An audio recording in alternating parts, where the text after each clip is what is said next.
High hello everyone, welcome back to my channel. तर आज माझ्या सासूबाई बनवणार आहेत फणसाची भाजी. तर त्या स्वयंपाक खूप छान बनवतात. तर मी तुम्हाला आवर्जून सांगत आहे की तुम्ही हा नक्की व्हिडिओ बघाच. तुम्हाला ही रेसिपी खूप म्हणजे खूप जास्त आवडेल. अर्धा चमचा हळद, अर्धा चमचा मोहरी, 1 चमचा जिरं, 1 ते 1.5 चमचा मीठ, 2 ते 2.5 चमचे चटणी, 1 मोठा कांदा बारीक चिरलेला आणि थोडी कोथिंबीर बारीक चिरून घे. हा आहे भाजीचा फणस. आपण त्याला चिरून घेऊया.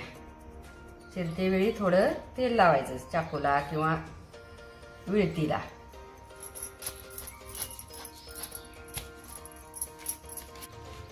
हे कापून अशा फोडी करून घ्यायच्या.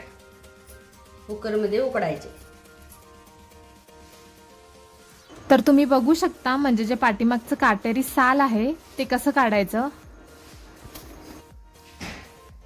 घ्यायचं आणि त्याच्यात पाणी ओतून ह्या फोडी टाकायच्या. ह्या फोडी कुकरमध्ये टाकायच्या.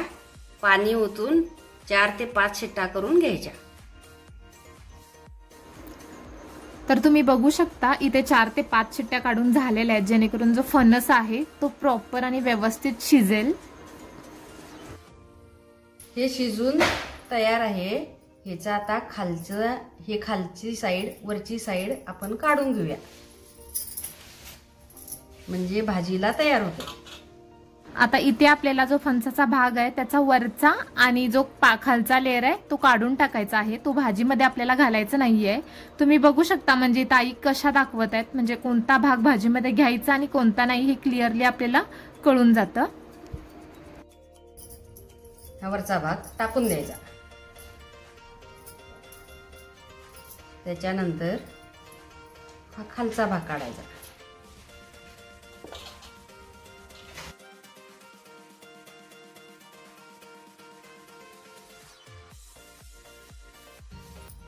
ही खालची बाजू हे काढून झाल्यानंतर ही वरची बाजू असते. हे काढून झाल्यानंतर हे बारीक करून घ्यायचं असं हातानंच. किती छान बिया तयार झालेल्या आहेत. ह्याच्यामध्ये छान भाजी सुंदर होणार.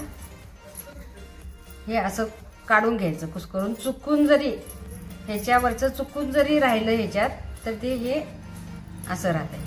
हे त्याच्यातून राहिलेलं एक दुसरं हे असं निघतंय. आता आपण तेल टाकून घेऊया. थोडं तेल जास्त लागतंय ह्या भाजीला. तेल आपण घेतलेली मोहरी ही चांगली तडतडल्यानंतर त्याच्यात जिरं टाकायचं. आता आपण जिरे टाकूया. 1 मोठा कांदा बारीक चिरलेला. चांगला लालसर होईस्तोवर कांदा परतून घ्यायचं.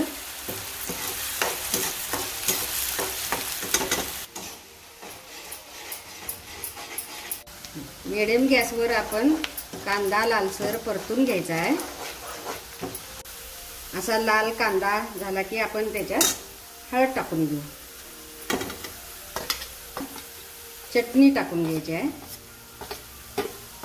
हे सगळं तेलात छान परतून घ्यायचं आहे. त्याच्यात मीठ टाकायचं आहे.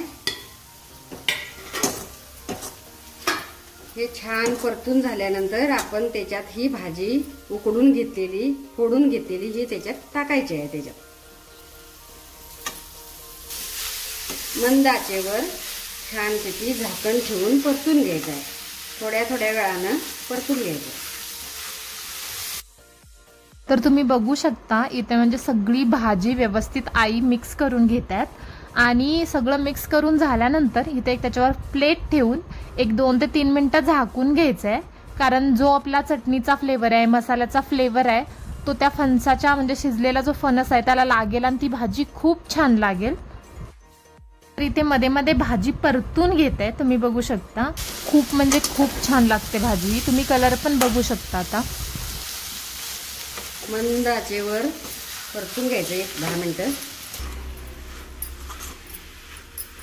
हे उकडून घेतलेल्यातलं पाणी जरा आटवायचं आणि चटणी मीठ छान त्याला लागते.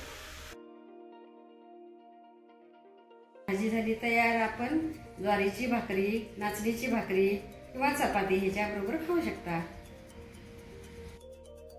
तर फायनली भाजी बनून तयार आहे आणि त्यात आईच्या हातचा स्वाद वेगळाच असतो. मग आई काहीही बनवू दे ते छानच लागतं, हो की नाही? काय वाटतं तुम्हाला ते कमेंटमध्ये मला नक्की सांगा. आणि हो, व्हिडिओ आवडल्यास लाईक, शेअर आणि सबस्क्राईब करा. धन्यवाद.